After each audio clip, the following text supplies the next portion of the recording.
উত্তর 24 পরগনার সন্দেশখালী। কলকাতা থেকে ঘন্টা দুয়েকের রাস্তা পেরিয়ে ধামাখালি, তারপর কালিন্দী নদী পেরিয়ে সন্দেশখালী। সুন্দরবন এলাকার এই সন্দেশখালী বেশ কিছুদিন ধরেই সংবাদ শিরোনামে। জানুয়ারির শুরুতে রেশন দুর্নীতি মামলায় শেখ শাহজাহানের বাড়িতে তল্লাশি করতে গিয়ে তার অনুগামীদের ক্ষোভের মুখে পড়ে ইডি। মাথা ফাটে এক আধিকারিকের।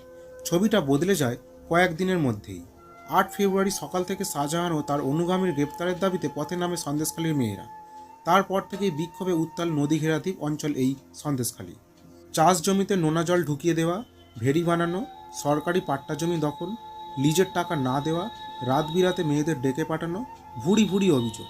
স্থানীয়দের বক্তব্য, তারা সকলেই আগে তৃণমূল পার্টি করতেন। শাসক দলের পাল্টা অভিযোগ, বিজেপি সিপিএম এর উস্কানিতেই অশান্তি এলাকায়। এলাকায় দেখা নেই শাসক দলের নেতাদের। ত্রিমোহিনী বাজারের কাছে পার্টি অফিসে তালা ঝুলছে।